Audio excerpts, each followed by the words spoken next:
Hello and welcome back to another episode of the On the Sideline podcast with Jackson and Kyle. And I am joined here, as always, by the man who is such a Stephon Gilmore fan. He gave himself the coronavirus in solidarity with him. Kyle, how are you holding up? I'm holding up okay. This is this is my MJ flu game moment here, trying to gut this one out. But I'm here, feeling healthy right now, so it's all good. Yes, glad to hear everything's okay so far. Let's hope it stays that way. So why don't we just get into it? We'll start things off with the Monday night games. I forgot to do these last week at the beginning of the show. Bad job, bad producing by me. But let's just get into it. Let's talk about, I saw you were very fired up at times about Kurt's couple calls that went against you. This was probably a frustrating game, but also an optimistic one for a Patriots fan. What was your initial thoughts in this one? Yeah, I'm not going to complain about it because, I'm sure there's nothing more annoying to listen to than a complaining Boston sports fan. But I do feel like that the one thing I was very surprised about was that the Patriots, I feel like, one thing about their franchise over the last 20 years is that they create their own breaks better than any franchise, any sports organization in the world. When it comes to the 2-for-1 end of first half, beginning of second half, they do that better than anybody. When it comes to, capitalizing on turnovers, when Mahomes made bad throws, they didn't capitalize on them. When it comes to getting turnovers, turning that into points, they didn't do that. Just a whole bunch of things that the Patriots time and time again do. They didn't do it in this week. And a lot of it was because, they had, I thought they had a 51-man roster that competed with the Super Bowl champions and then 2 Canadian Football League level quarterbacks. I essentially thought that's what essentially came down to. Really bad decisions from Hoyer on both of those red zone appearances to essentially take a sack when he couldn't take a sack, and it would have tied the game up at 6-6. Then obviously the fumble where, he essentially sees the pass rusher coming at him. The guy comes around his edge, hits him twice on the arm. He still doesn't think to throw the ball, takes the strip sack, and we lose the play in the red zone there again. So it was a tough situation. Stidham came in. He wasn't much better. The Edelman drop was unfortunate because he has dropped a lot of balls lately. But at the same time, it wasn't a very good throw because Tyrann Mathieu was right there. Mathieu was once again terrific in this one, by the way. And then the second throw, the second pick, he had I think it was Bird. He had Bird wide open, and he just completely short-armed it. So it was a frustrating game. You can't say it was optimistic because they were there. I do feel like if Cam Newton's in this game's much closer, potentially the Patriots winning. But it's a tough situation, and they're going to move on and try and win the next one. I think it was a closer game than 26-10, and obviously the fumble was the biggest talking point.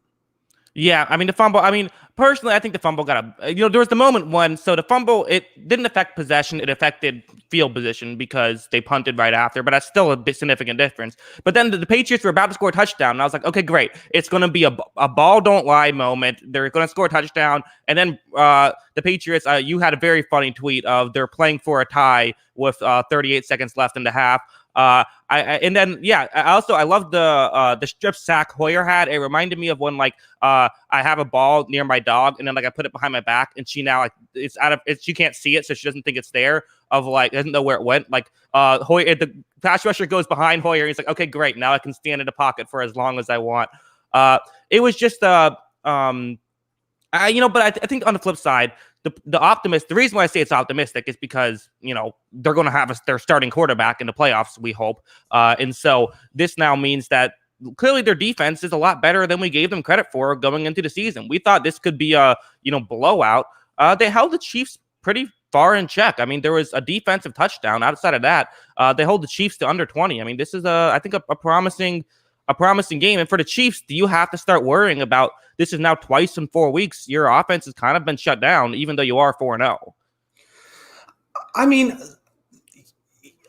not worried yet, but at the same time, I'm not pleased with some of the performances. I think the way you look at it is essentially what happened was that Belichick took the game plan from Baltimore and basically said this was the worst decision possible. Mm-hmm. We're going to do things completely different. One of the things I said on the podcast last week was that, blitzing Patrick Mahomes is just a waste of time. You basically have to rush 4 guys. The Patriots even rush 3 guys at him sometime, and then just beat him by coverage. I think the difference that happened between the first and the second half was the first half, Chase Winovich, Dedrick Wise they weren't like pressuring or getting a ton of sacks or a ton of hits on Mahomes, but they were bothering him. To the point where they at least made him roll out of the pocket and have to make a decision quickly. The second half, that pass rush just wasn't there anymore, and then Mahomes was able to find some throws downfield. But the way you beat the Chiefs, it just seems like it's the same thing as, like I said, with Brady and Manning during those peak times, is you rush 4, you rush 3 guys, you put the rest back in coverage, and you hope your pass rush can make them make a decision more quickly than they want to. And it seems like that if you limit the Chiefs' big plays by just rushing 3 or 4 guys and then just sending everybody else deep, then, if the pass rush can get there, it works. But that's a big if against the Chiefs. Is it enough to slow down Mahomes by just hoping that 4 guys get to him? Yeah, somewhere with the 3-man rushes working, Matt Patricia is slamming his hand on a table saying thank you, all on Michael Scott. Finally, there's a situation where it worked. And actually, Patricia almost beat the Chiefs too. So maybe just Patricia has Mahomes' number. But no. Yeah, I do think that there is some concern, but I also think it's worth mentioning you have to have the offense to put up points as well. You're going to have to you're probably going to have to score 30 points to beat the Chiefs. It's hard to imagine beating them scoring 29 or less. But, let's get into the other Monday night game. I think a lot less people watched this one than the Patriots one probably. But it was a fun game as well. Packers win. Also, just wanted to mention before we get too far into this that if you want to talk, we see you in the chat. If you want to ask us questions, feel free to ask us questions. Make sure you ask questions about what we're talking about if you want us to ask them, though. We're not going to bounce around and talk about 1,000 subjects at once. So any Falcons-Packers questions, ask us them now. But yeah, what were your initial thoughts on this one? Robert Tunyan, man. Yeah. What a game. I mean, this just typical Packers, they take whoever they can to have a good performance. Once again, I'm never going to understand exactly what Matt LaFleur thinks when it comes to deciding his running back rotations, but it always works for him. It makes no sense. Jamal Williams is on the field so much, and despite Aaron Jones just going nuts every time he gets his minimum amount of touches, Jamal Williams comes to the game and is just as impactful. So I think it's very interesting to see the contrast between the 2 guys. I think that they are, they have a great backfield. They have a great tight end in Tunyan, or not great tight end, but a developing tight end in Tunyan. And then obviously they're going to get Jamal Adams or Devontae Adams back after the bye week. I mean, this team's rolling into one of the best teams in the NFC. Yeah. Let's see. Emmett Goldstein in the chat. See, perfect question. Do you think Robert Tunyan is a starting tight end? Asking us about what we're talking about. Good job, Emmett. Do you think he's a starting tight end? It's hard to say, really, I think, right now. Are we referring to this in fantasy or just real life? Because I would say just in real life. I wouldn't say real life. Yeah, he's probably a starting tight end for one of the 32 teams. I think he has definitely shown that he's good enough. He scored a touchdown in all 3 games he's been in this year, and he's had over 5 touches on 5 targets in his last 2 games. So I think he's definitely shown the development to be that level of player. So yeah, no doubt. I think that he can. He's a starting tight end in the league. Yeah. Good stuff. Any other? I don't have too much to add to this. I mean, the Packers are who we thought they were. Falcons offense had a bad night, which isn't good because they're never going to win when they only put up 16. They might not win when they put up 60. But yeah. You have any other final thoughts for this one, or want to get into the picks? The Falcons offense was really weird for me in this one. Like, I didn't understand the decision to have all 3 of your receivers on the field and not throw to any of them. Like Calvin Ridley had 0 catches, and Russell Gage had minimum amount of catches, and I think Julio Jones had the most. He had 4 targets and 4 catches.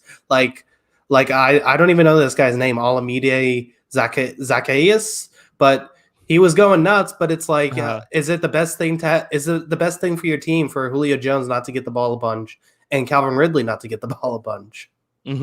Yeah, no, it's a weird thing with the Falcons. I feel like there's so many weeks where we're like, wish they threw it to Julio Jones more. I think even in the Super Bowl, when he was getting double teamed all game in Super Bowl 51, I believe it was the same thing: 4 receptions for 4 catches. He's always open. Give him more targets you got to give him more than 4 targets. But yeah. All right. Well, let's just get into. I want to talk about the picks game we have going because it's going very well for me right now. I had a big week. I actually I got 2 wrong, so solid. You got 3 wrong. We made a bet about the Rams Giants game where I believe I had the Giants plus 14.5, so I won that one. This is the fun situation. You're in last place, meaning that you're going to now be giving me the first pick. You got to try to bounce back here. Yeah, I feel like Matt Patricia now, blowing my early lead in this thing. Yeah. So, all right. So this feels like an undefeated week for me. So I guess my first game that I had on my list, which we're not going to do, we'll talk about it here after the picks, was the Bills at the Titans. Yeah, let's talk about that one now, actually. Let's just get into that one. Yeah, I think that's a good idea. Bills, Titans. Yeah, so should we, wild stuff going on with the Titans just in general. Typically, I just like to talk about football. I think it's, if everything that came out is true, it's probably very frustrating. But yeah, if this game is played, it should be a very interesting game. Yeah, I think it'll be a really good game to watch because I think both of these teams do a lot of things really well, and it's a nice contrast of styles. I think the thing that's just so frustrating is, so if these reports are true about the whole Titans situation and that they basically met before that they were supposed to meet back and broke protocol by meeting when they were supposed to be in quarantine, then this essentially has to be a forfeit then, right? It's not like that they are going out and at the grocery store getting COVID. They blatantly broke the rules to get back together to practice when they weren't supposed to be practicing, and more players tested positive for COVID-19. So at that point, it has to be a forfeit, right? That's just negligence on the Titans. Well, it's hard because on one hand, I feel like for a forfeit, I feel like it's fair to say you lose this game because you guys screwed it up. I think that the flip side is that if you're a Patriots fan, you're saying, wait a second, we're already struggling to try and get back and try to catch up to this team. Now all of a sudden you're going to just give them an extra win.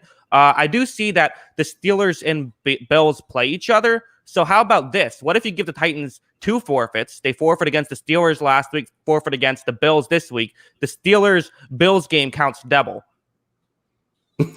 Yeah, that'd be interesting. I don't know. This is exactly what we were talking about when it was talking about COVID in the offseason, how the NFL would have a season, because now you're in a situation where Tennessee is essentially going to get 2 bye weeks. So I don't know how this is going to be handled. I think it's going to be interesting to see how the league responds. As a Patriots fan, I'm on the fence on it should be a forfeit, obviously, because I don't want the Bills to get an extra win. But at the same time, if you're just going to blatantly not follow rules because you think you can get away with it, at some point you're going to have to be punished. Yeah, no, I agree. I think that it's clearly unfair for. There's no fair way to do it because either you're benefiting the Bills or you're not. The Steelers have already gotten kind of screwed with this whole thing. They have to have an early bye week because the Titans were apparently being reckless. We still don't know. It's still up in the air. But yeah, hopefully they're able to play and things are fine because if this is a game, it should be a fun one. Yeah, I think it should be. I was interested to see. Henry go against this Bills defense. I think that I felt like it was a good matchup for Tennessee and what they want to do offensively. But if they are, if it's not able to go, it's not able to go. We'll see what happens with this. Yeah. Someone said you want them to die for your entertainment. No, I'm not saying that. I'm saying hopefully everyone is healthy and they're able to play. Obviously, if they're in danger, they shouldn't play. But yeah, we can move on now. The only team I want to die for my entertainment is the New England Patriots. Okay, no. Moving on. Let's go. Oh shoot, I gave you. Well, that's who I would have picked first. Let's see what you have going up for your first overall pick. Which one did you have? The Falcons? Oh, okay, that was a little lower on my list. But I'm going to go here. Doesn't really matter. From the Chiefs and Ravens to then the Broncos and Jets. I felt like there wasn't really a marquee game of the week after those to follow up those two. Right. But we're going to go with this one. 2 3-1 teams for the marquee game of the week. The afternoon slate, one really good defense that's looked great throughout its first 4 weeks against an offense that looks revitalized. The Indianapolis Colts at the Cleveland Browns. The Browns are the marquee game of the week. Who do you got? Yes. Also, just reading this. Apparently, Emmett Goldstein talking to someone else. So, gotcha. Little confusion going on in the chat. Understood. Okay, going back to Colts Browns. This was number 2 on my list overall.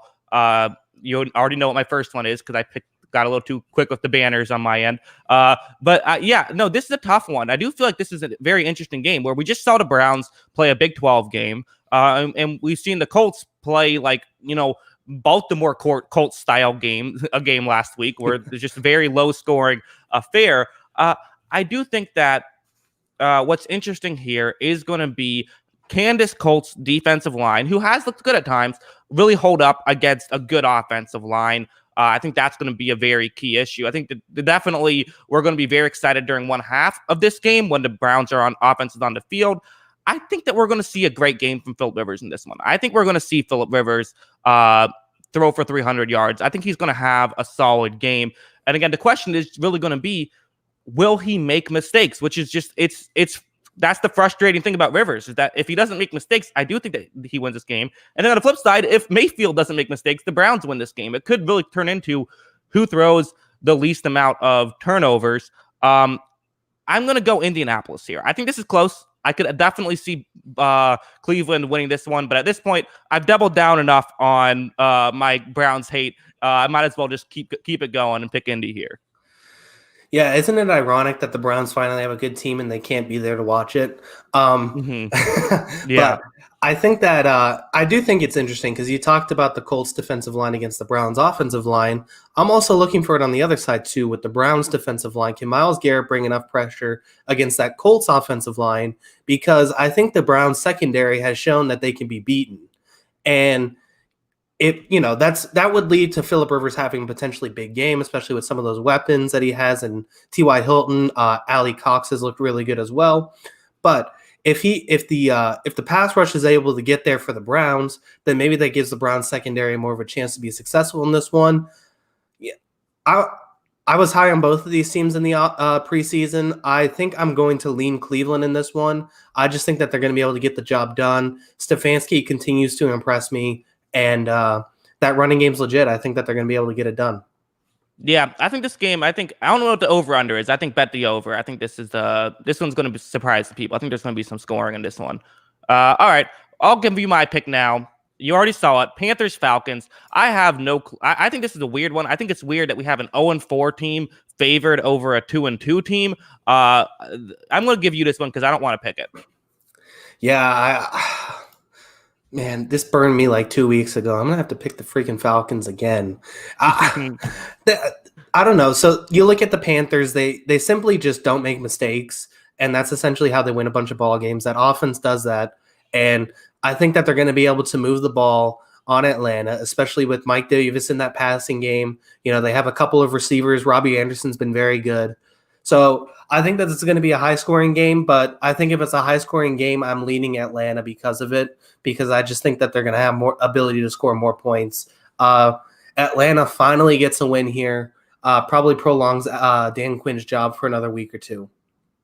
Yeah, no, I like that. I think that's probably the right pick. You don't want to pick Atlanta, but again, just because you don't want to pick Atlanta, but I do think this is another one of those games that's like, okay, are the Panthers really 3-2, and are the Falcons really 0-5? Like, I feel like 1-4, 2-3 feels a lot better. Yeah, I do, and I think that, I don't know, I feel like that this is pretty much it. Like, if Quinn doesn't win this, like, what is he still there for? I hate, like, yeah, I hate jumping the gun on firing guys, but at the same time, between him and Gase, like, what are they here for if they can't win any of these games? Yeah, no, I agree. I thought he should have been gone last year, but they beat the Saints, so everyone's like, I'll give him another year. Just need to beat the Saints again. That's all that Quinn has to do. It should be. I think it should be a fun game, though. Sort of weird one. We need a term for that, though. I think a schedule balancer. How about that? One that balances the schedule. Yeah. I think it definitely makes sense. I think that they got to win one sometime, but it's I do think that if this game's a shootout like I think it's going to be, it just leans Atlanta. I think that Julio Jones has to have a breakout game in this one. Yeah, I see.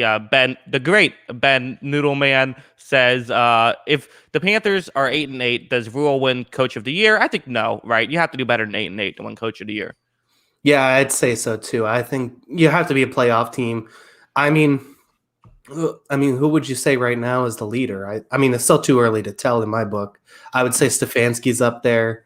I would say, I think Belichick even has a shot. I mean, this is the year they would want to give it to him this year. I think you could argue him. Yeah, no one's really jumped out so far this year. I don't think. yeah, Adam Gase. He's close, Yeah, Adam but Gase. yeah. Right. If only Bill O'Brien didn't get fired, he had a real shot. All right. Let's move on now. Your pick. Who are you going to give to me that I will 100% get the right answer on? All right, I think there's some sneaky upset potential here, so I'm giving you this one because I feel like this is a trap game. New York Giants at the Dallas Cowboys, classic divisional matchup. Who are you picking in this one? Wow, Giants at Cowboys. I also had this one very high on my list, only a couple spots lower. The line is minus 9.5. The Cowboys are 1-3, so they're only a half game out. Giants are 0-4, so a game and a half out.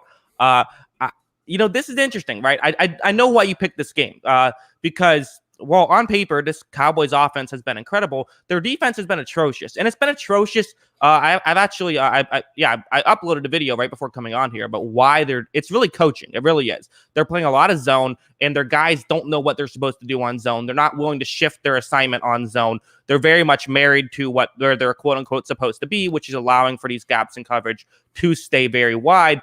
The question is, will the Giants be able to overtake that? And it's how much confidence do you have in Daniel Jones to really exploit that? I think on the flip side, you have a great Cowboys offense against a pretty good Giants defense. But I do think at the end of the day, I think that I'm going to go with the team that I believe is the better team, the Dallas Cowboys. But I could see this one going either way. Yeah, I mean, I think the biggest thing you have to look at, because that Giants secondary, I think, is right now 6th in the NFL in passing yards allowed, that I don't think Prescott's going to go nuts in this game. But at the same time, like, do you still trust Ezekiel Elliott at this point to have just a monster game to keep this Giants offense or Cowboys offense going at the rate it has been? I think it's going to be interesting. I think this line's way too high because Vegas is or people are obsessed with the Cowboys, so Vegas bumps the line a little bit. Mm-hmm. It's going to be interesting because there's still, I think Gregory and Vander Esch still aren't going to be back for the Cowboys. And, I mean, Daniel Jones, so he turns the ball over a ton. He takes a ton of bad sacks. We've talked about this a couple times before already. But at the same time, he's also has the propensity to throw a 400-yard game because he has a good arm talent, but he might throw 3 interceptions during that time.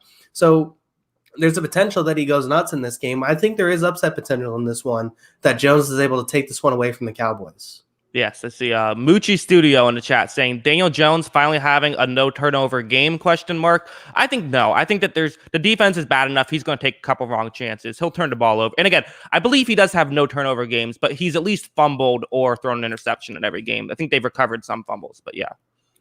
Yeah, I mean, this is just what he does. I think that he may turn the ball over 1 or 2 times, but there is ability for him to score points. I would still also probably lean Cowboys. I think it's going to be closer than people think, though. Yeah, and Dallas, stop fumbling the ball. Early on, you're putting yourself in holes. I'll give you my game now. I'm going to go another one. Again, not a lot of like, oh man, can't wait to watch that game. I think the Colts Browns is really the highlight, I think. I will give you a team that is undefeated versus a team that only has 1 win, which might seem like a head scratcher, but I was impressed with what Philadelphia did last week. I think that, again, I don't think Carson Wentz is going to continue to be as bad as he was through the first 3 weeks. I think there's obviously a clear favorite here, but I'm going to give you this one. Yeah, I agree with you on that one. I think that they looked better in this last game against the 49ers, which is kind of what you just needed to see. That being said, I think the Steelers defense is just too good. I think that they're a legit 3rd best team in the AFC still. I'd still take them over Buffalo right now because that defense is just, there's no weakness to this defense, I think. They can stop the run at a high level when they're at their best. They have great pass rushers. They have great players in their secondary. I think that Wentz might have a tough time in this one, but I think that he'll bounce back. But I think that I think the Steelers are just too good defensively. Ben Roethlisberger makes enough throws, and they got an extra week of preparation, which I think is a big thing too. I'm gonna go with the Steelers. Yeah, no, I mean that's what I would have picked. I do think that Philadelphia has a shot. I could also see Ben Roethlisberger having a big day where, again, have not been particularly impressed with Philadelphia's corners. They kind of had a bounce back week against San Francisco, but not totally. I think this is a clear. Again, I think there's clear favorites for every game here on out. But I do think that the way Philadelphia wins is if Carson Wentz is able to have one of those games that we've seen him have, where he can, he is the kind of guy where when he's on, you do have to look out. And this Steelers secondary has gotten, they've gotten attacked a couple times. I think there's still a lot of talent there. I think they're very good, but it's been especially their linebacking core has struggled to.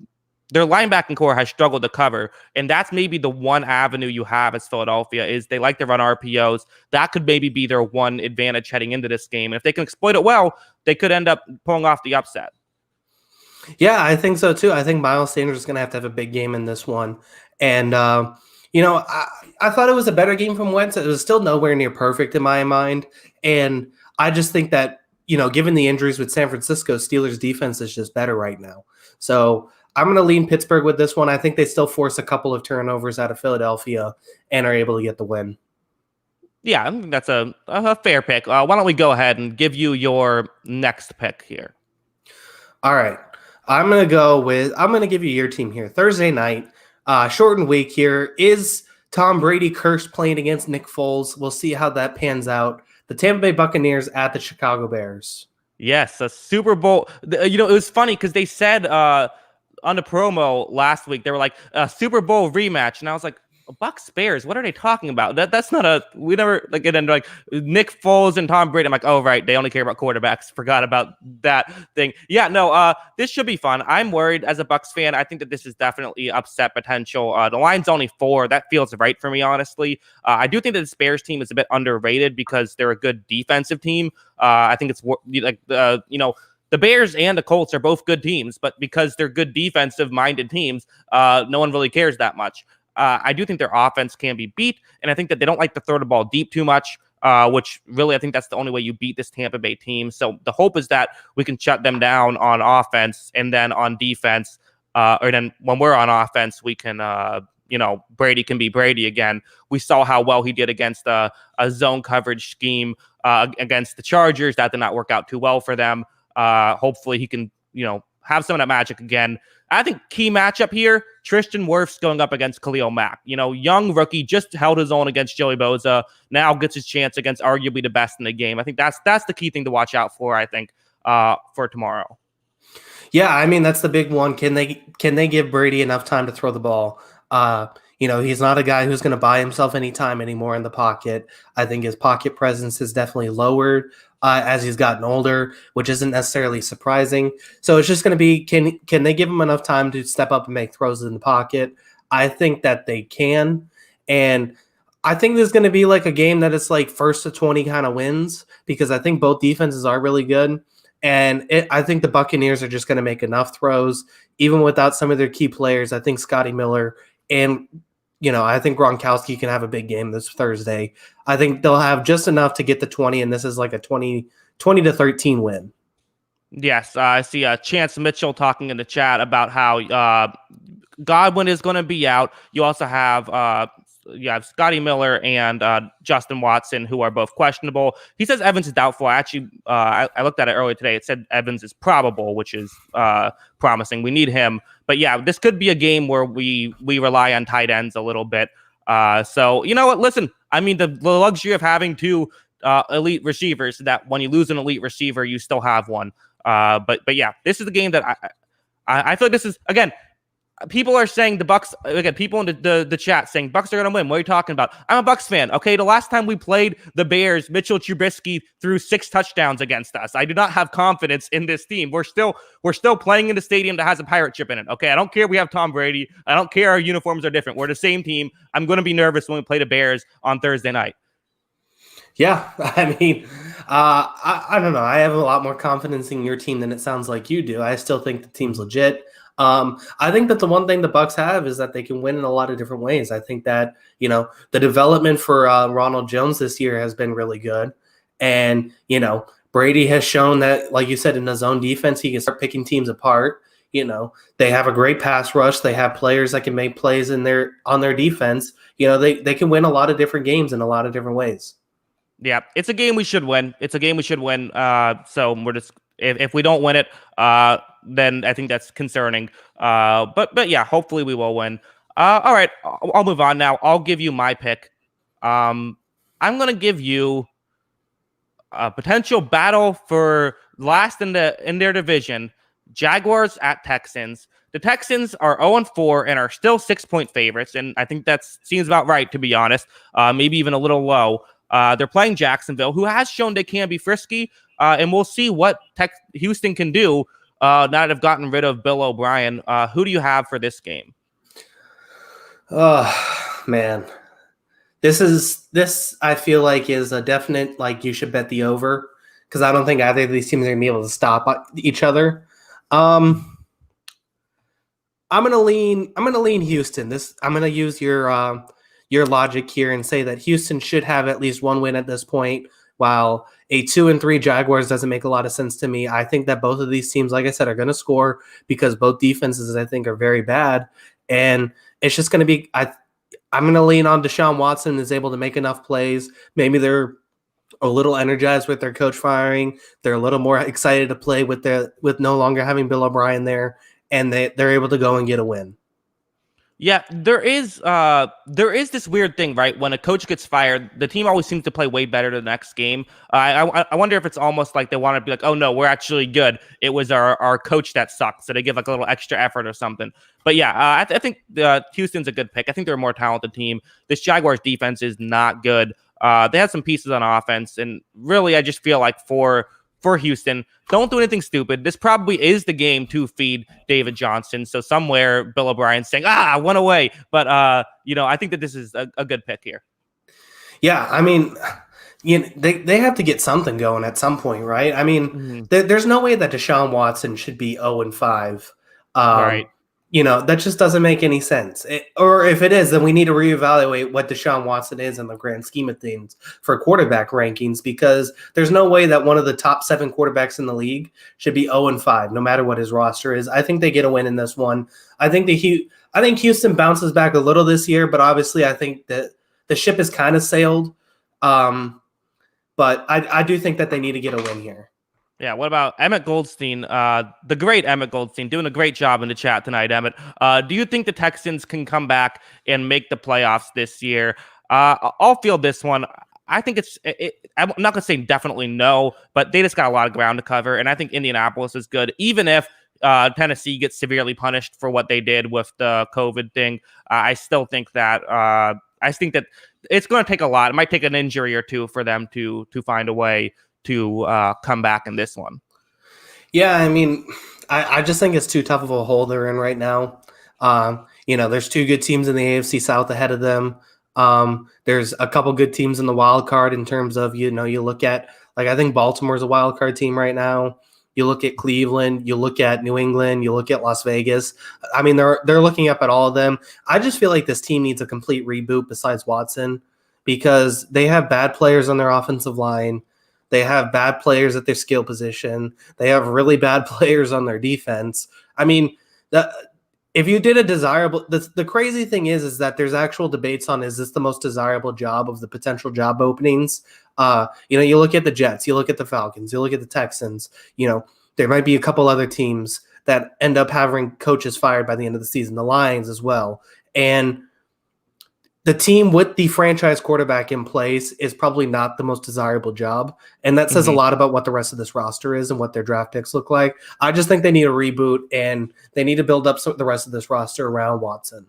Yeah, and I think in fairness, Falcons and Lions also have franchise quarterbacks, but yeah, it's worth mentioning because we talked about this last week. We were just talking about if Bill O'Brien got fired right before he did, not last week, but on our last podcast. And we sort of brought it, like, how is it, like, this is not a very desirable job, no first or second round picks. And I was looking at their schedule too. They played the Titans twice still and the Colts twice still. They played the Patriots still. They play Green Bay. They play Cleveland. Even games like the Lions in Chicago won't be gimme. I mean, their schedule started off tough. It doesn't get a ton easier. They do get a couple of games against the Jaguars in a game against Cincinnati. But as a whole, I mean, they just have a tough schedule, and I think it's too much to come back from. Well, I guess that's the argument then that it is possible they make the playoffs because they have the teams that are ahead of them. They have plenty of opportunities to beat them. Yeah. Mm-hmm. That essentially means that they have to turn this 0-4 season around to them where they're beating the Colts, the Titans, and the Patriots in 6 of their games. So I guess it's possible in that regard. But, you still have to go out and win those games when you haven't proven you can win a single game this season. Yes. We'll never understand how Bob traded Hopkins. Me neither, Shoddy. Me neither. We will move on now. All right. This is your turn to give me a pick. Who do you got? All right. I'm going to Monday night with this one. I'm going the Chargers, who have proven to be a little frisky when they play good teams. The Chargers at New Orleans. Yeah, no, this is an interesting one. This is one that I had a little bit lower. I do think the Saints win. Again, a lot of these are just sort of us picking. It almost turns at a certain point in these lists, it flips the opposite from which games do we not want to pick to we're almost just picking upsets in the other direction. I do think that the Saints win this game. I think the Saints are the better team. I think I'm more interested to see how does this Saints defense hold up against Justin Herbert, who I believe will be starting. I'm pretty sure, unless there's something I missed. I think that we saw Herbert really beat Tampa Bay and beat him badly, and a lot of what cost Tampa Bay was their safeties and corners deep making bad decisions. And the Saints have done nothing but make bad decisions deep down the field so far on defense. So I can definitely see that this being another one of those situations. So that's the concern. That's how the Chargers win this game. But I also think on the flip side, I just don't. The Chargers defense, they got beat up by a very smart older quarterback. I wouldn't be shocked to see them do it again. I wouldn't be shocked to see Breeze end up with a great statistical performance until you realize he never threw the ball more than like 7 yards down the field. Yeah, I could honestly see that too. I think that, Kamara is going to obviously play a big part in this one because he's played a big part in every game. I think you saw a lot of what Scotty Miller did against Los Angeles did as well. And you could say Traquan Smith, wow, I'm losing it today, can do a lot of that too for the Saints. So I think that I think it's going to be a close one. I'd probably still lead New Orleans, so I'm going to go with the Saints here. But, I mean, I'm kind of with you on that, Justin Herbert has proven that he can beat some of the best defenses in the league. So can he do it again? Yeah, as the Shoddy said, Chargers got a few future franchise quarterback, in my opinion. I would like to hear your thoughts. Neither one of us were high on Herbert until I saw with my great mind, I saw that his fundamentals were fixed in a 2-minute YouTube video where he was practicing and he looked good. So great take by me. What are your thoughts on Justin Herbert and how he's played so far? He's making really good decisions. He's, being smart with the football and, he's shown up when his team really needs him to. I would still like to see, my biggest knock on Herbert was that when the games mattered the most, he no-showed a lot. Obviously, he had the big game in the Rose Bowl, but at the same time, when his team really needed plays out of him against Auburn and against Arizona State last year, and he did it time and time again at Oregon. So it's not just like his last year was the example, is that he no-showed. So maybe when these games start mattering, I question it a little bit more. But at the same time, he's proven that he can be a stud. He's got an incredible arm, which we all already knew. And he's been awesome with that. I think it's a big thing. Yeah, I see. Chance Mitchell in the chat talking about Chargers do have a lot of talent on their defense. I think another concern I have is really just how many adjustments can Anthony Lynn make, because he made absolutely zero last week, and I think that's a big concern for Chargers fans. Yeah, I mean, I think Lynn's very good at drawing up an initial game plan, but he has no idea how to change things in the middle of the game. Once Brady started to figure out what the Chargers were doing, it was essentially over in that regard because he just went nuts in the second half. Yes, I also see my brother, also your good friend, Jimmy is in the chat. Hi, Jimmy. How's it going? But yeah. All right. Any final thoughts on the Chargers-Saints game? No, I think I covered everything with that one. I guess I'll move on to my next pick here. Another game. Oh man, there's a lot of. All right, I'm gonna go with the team with probably the biggest upset potential, just because I think they're the best team of the remaining teams that are underdogs. And I'm gonna go. I'm gonna give you this one, a road game. I think it's a bad matchup for the underdogs, but they're still the best team in my book of the teams left. The Raiders on the road in Kansas City. Man, I was hoping I would beat you to this one. I really was, because I think there is some upset potential here. Maybe I should have given it to you earlier, but yeah, no, I like the Raiders' chances in this one. I think the Chiefs are going to win. I'm going to predict the Chiefs. I think there is a real real chance that Kansas City finds a way to, or excuse me, that LA finds that Las Vegas.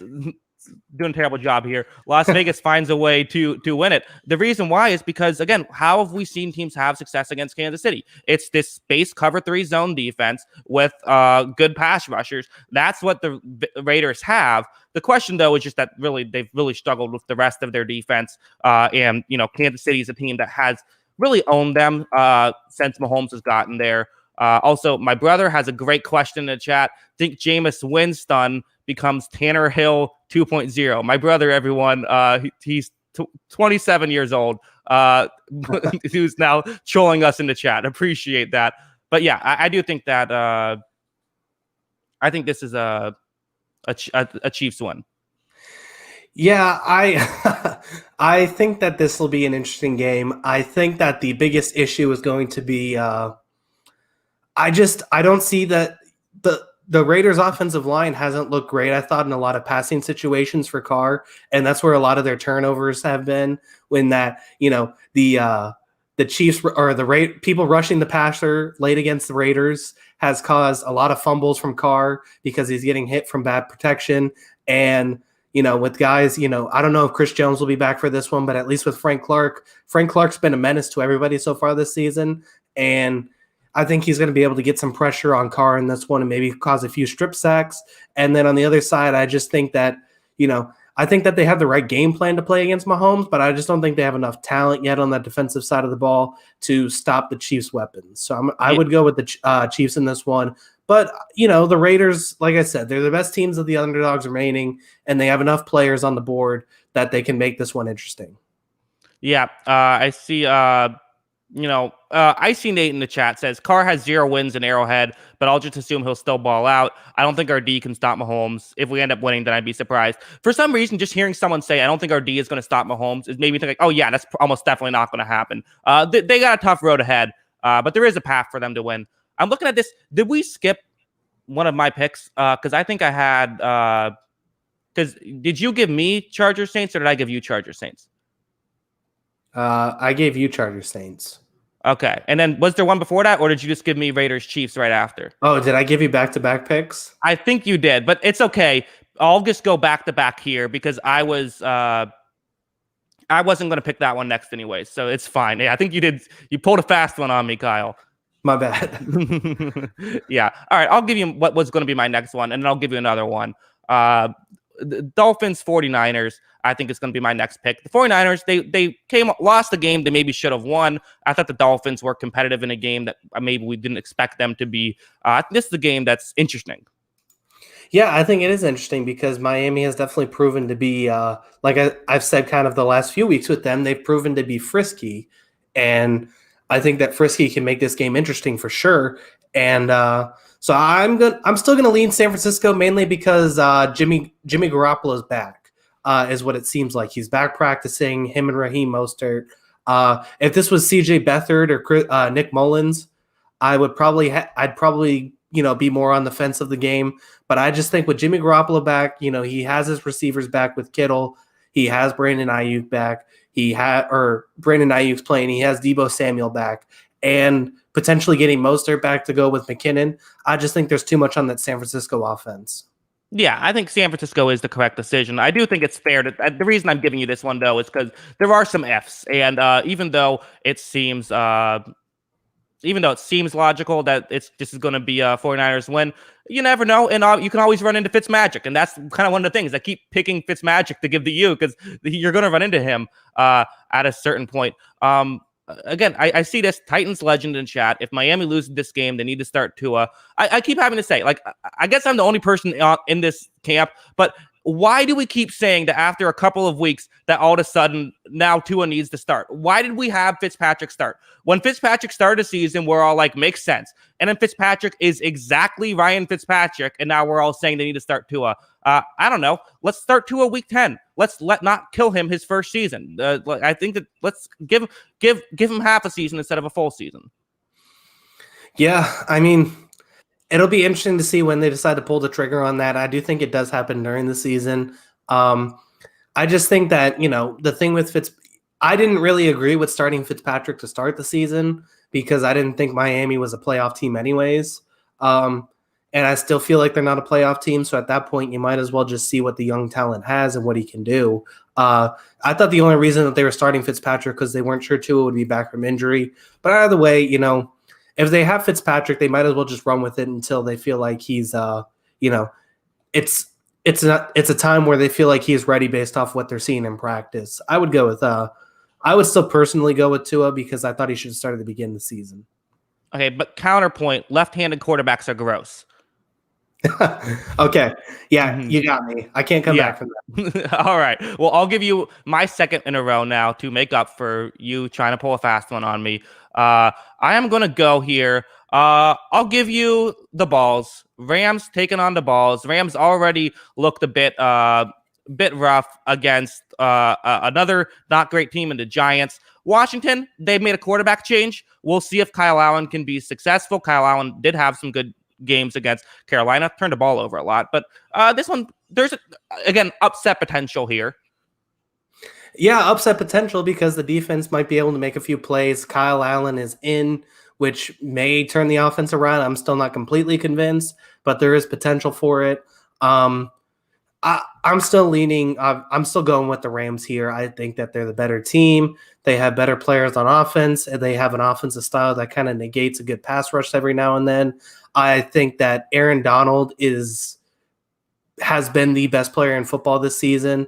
Yes, better than Russell Wilson. Aaron Donald's been awesome, and I think he should honestly be in the MVP talks. He's been that good. Stop it! Stop I'm it. serious. I hate never. There should never not be a quarterback. Then change the award name again. If you want to do like an MVP and then like a Johnny Unitas trophy and say like MVP is like positional value taken out of account. But if we're saying most valuable player, would you rather have Russell Wilson or Aaron Donald right now?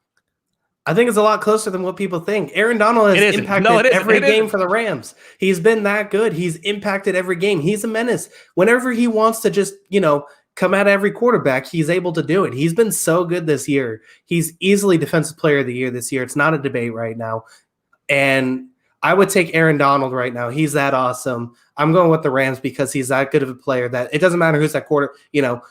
Johnny Unitas could come back in his prime and play quarterback for the balls. Aaron Donald would still win that battle. So I'm going with the Rams. Not really going out on a limb. Someone from 60 years ago or 50 years ago, whatever it was. I think Johnny Unitas would lose on any team and any if came Prime back. Peyton Manning could come on the balls right now and Aaron Donald will win. Okay. Well, again, we'll let you have that take. Who's better than Aaron Donald or Stephon Gilmore? Right now, Aaron Donald. I mean, that's not much of a debate. Like I said, without a doubt, it should be unanimous this year. He's Defensive Player of the Year. He's been that good. Listen, I love Aaron Donald. I think he is the best player in football if you take positional value out of it. I just think you can't give an MVP to a quarterback to a non-quarterback. I just think you can't do unless they had like an insane season. When JJ Watt had his ridiculous season, his team still went 4-12. It just there's not enough value for defensive tackle, even though he is one of the best we've ever seen. Yeah, I mean, I get it. Look, it's a quarterback league. Quarterbacks win MVPs. It makes sense. But yeah, I mean, I just think he's been, he's hit a level that I don't think I've ever seen at a defensive player before. Obviously, I'm too young to see Lawrence Taylor, which is who everybody brings up for best football player ever. But I just think that he's hit a level that's been unmatched for a defensive player. Yeah. Okay. Well, we'll see. Maybe the Seahawks will trade Russell Wilson for Aaron Donald 1-for-1, and I'll admit fault. But all right, your pick now. We have 4 games left: Vikings, Seahawks, Cardinals, Jets, Bengals, Ravens, and Patriots, Broncos. Which one do you have next? Wait, do I have an extra game? Oh, I didn't cross this one off. Okay.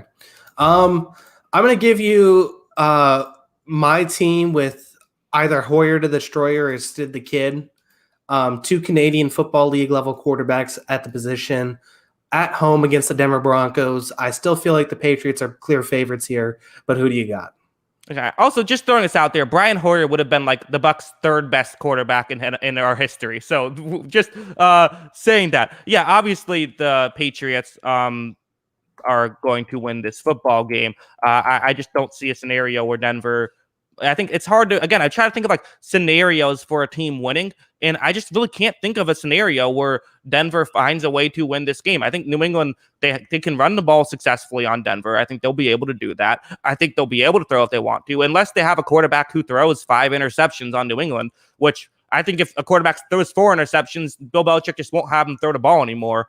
I think that, again, on the flip side, I like what this Patriots defense did, and the Broncos losing their quarterback hurts them a lot more than New England losing theirs, and it hurts them both a lot. So I'm going to have New England here.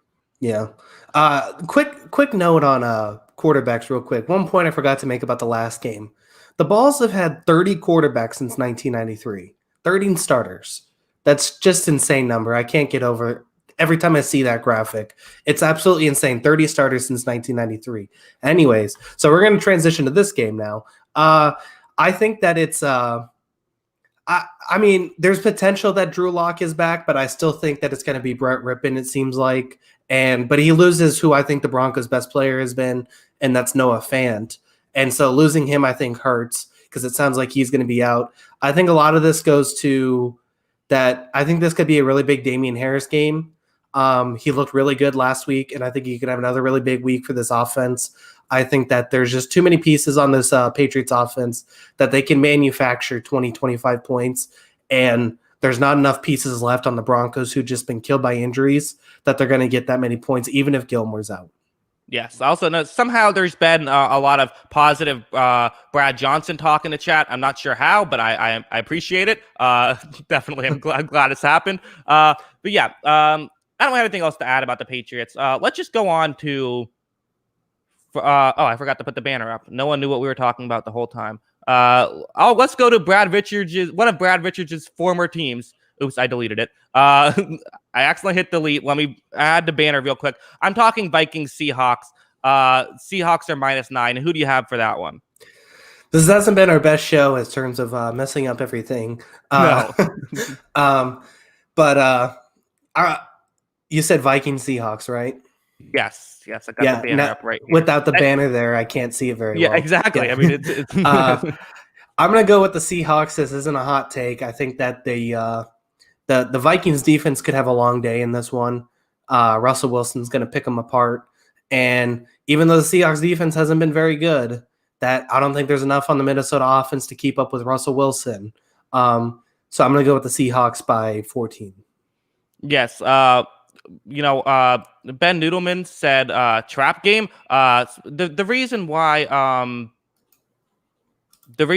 have I gave you this one is I do feel like the Vikings are desperate right here. I think that the Vikings are they're a team that needs a win right here. They're 1-3, and going up against Seattle, this is going to be a tough matchup.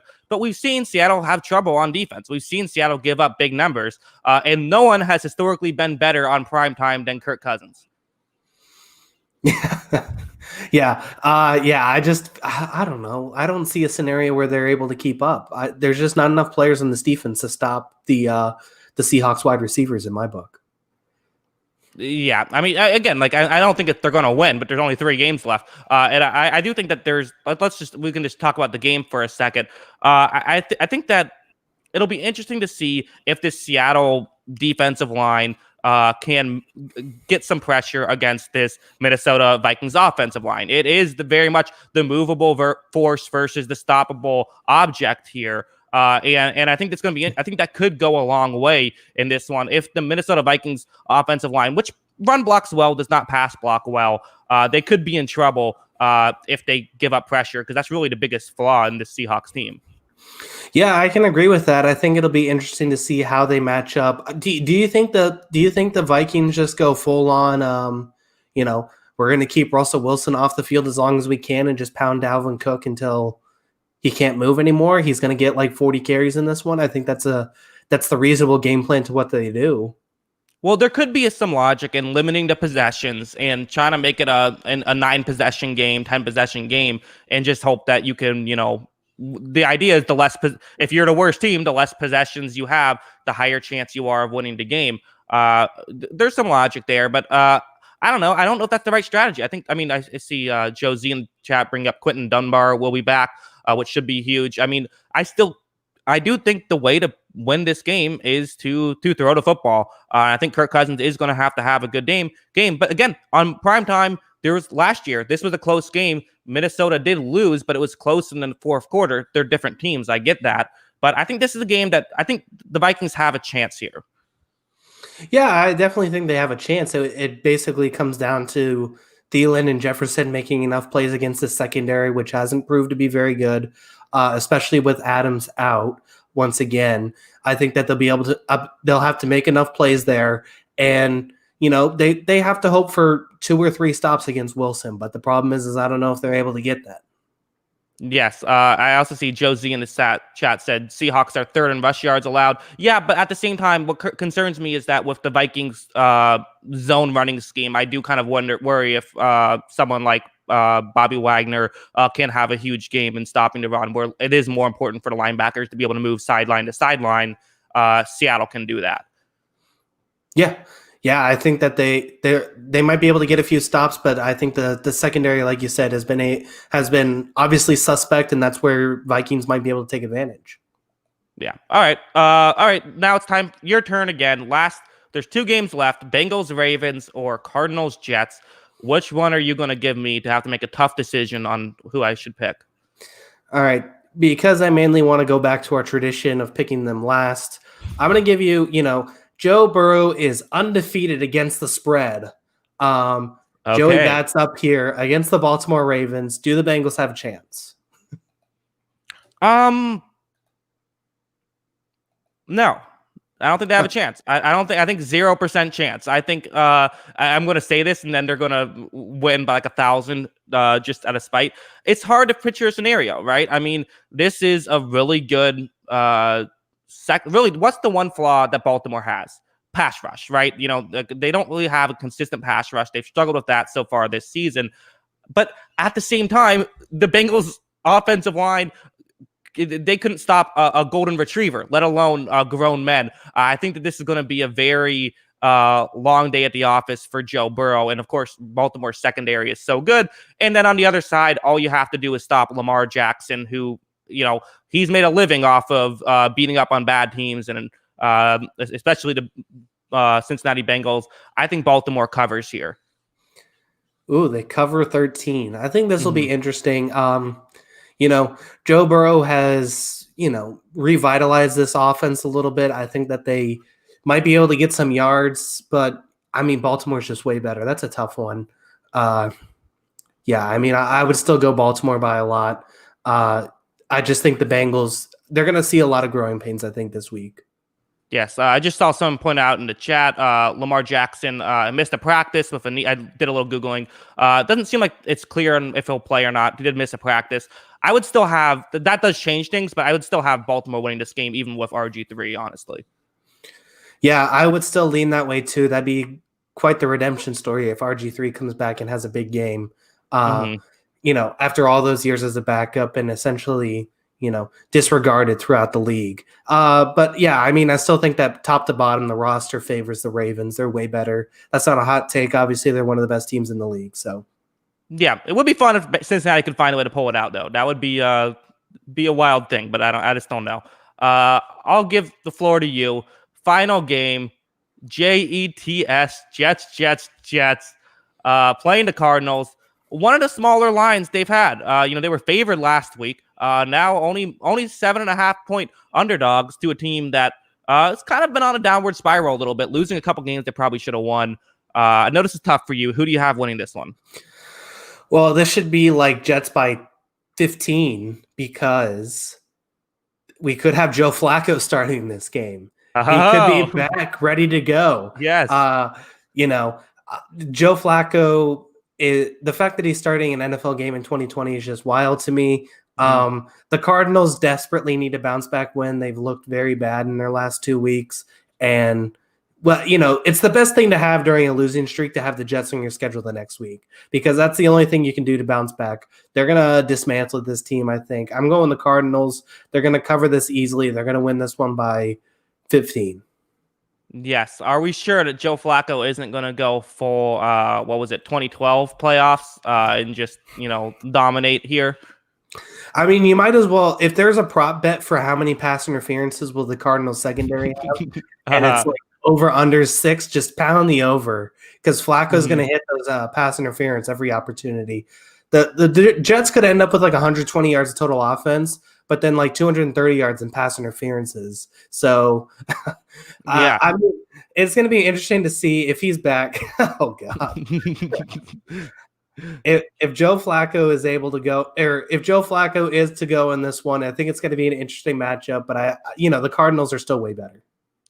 Okay, yeah, I see. Ben Noodleman says Joe Flacco money time, baby. Yeah, I do think that Joe Flacco, aka money time. I think that this actually is going to might be an okay game for the Jets on offense, as opposed to their previous games. I do think the one thing I'm concerned about, if I'm a Cardinals fan, is their run defense isn't great. They've had to really sell out to stop the run in the past, and I don't know if they can. Again. Can they do it against the Jets? Sure. But what's kind of been terrible with the Jets is that teams have been able to just play man, not worry about the run, have 5 guys with their backs turned. It doesn't matter. Maybe this is the game where the Jets could actually have a not embarrassing run game. I know, high hopes, I know. But there is, I think, a small chance. And if they can, that could allow them to put up, I don't know, 21 points, 24 points. Well, so what's a not embarrassing running game? Are they going to have 50 yards rushing this game instead of like 20? I mean, they have a senior citizen in the backfield running the football. Yeah, I don't see any scenario. Yeah, it's 2020 and Joe Flacco and Frank Gore are going to start a game for an actual NFL offense. So, yes. I mean, I just don't think that this is going to work out for the Jets in any way. Plus, Adam Gase is still the coach, so I'm going to go with it's easily the Cardinals for me. Yeah, the Cardinals are obviously the right pick. I'm just sort of saying, I feel like, weirdly, this is one of the games I think the Jets are probably more optimistic about this season, even with Joe Flacco and Frank Gore. That's where they're at right now. I don't think they should be optimistic about any game this season. No. They're optimistic about games that they're going to lose so they can try and get the number 1 overall pick, I think. Yeah, they're waiting for Trevor Lawrence to come through that door. So they're going to be hoping for a loss here more than anybody else is. Yeah, so it'll be very interesting to see if they can ruin Trevor Lawrence's career as well. We'll see that next year probably. Yeah, all right. Any final thoughts before we get out of here? The Joe Flacco RG3 redemption week is going to be exciting. Yes. I can't wait to see it happen. Yeah, it should be good. Just no Nick Foles redemption. That's all. He can stay. He's got a Super Bowl ring. We don't need to worry. He's fine. Well, so does Flacco. Well, yeah, but Flacco deserves like 4. Yeah, that's true. He should be, close to 7, maybe even. Right. At least 7. But all starts here. Looking forward to 6 straight Jets Super Bowls with Joe Flacco. But yeah, all right. Any final thoughts? No, make sure you plug your plug what you have also. Oh yeah, the Patriot Way podcast at GuyBostonSports.com. I post it once a week. At GuyBostonSports.com. Make sure to check that out. Once again, that's the Patriot Way podcast. I usually do it on Wednesday, but I've been dealing with the coronavirus, so I'm going to try and record it tonight to post tomorrow morning. So make sure to check out for that for the new episode. We're going to talk about the Chiefs game and look ahead to this game against Denver. Once again, the Patriot Way podcast at GuyBostonSports.com. Yes, F's in the chat for Kyle dealing with his coronavirus. And also, as for my stuff, you can find me on Twitch, Jackson Krueger Sports. I've also started a Patreon. The link is in the description for all of my videos, so definitely check that out. Just $1 a month. Have some extra content on there, an additional film study every week. So definitely check that out. Until next time, have a good one. Peace.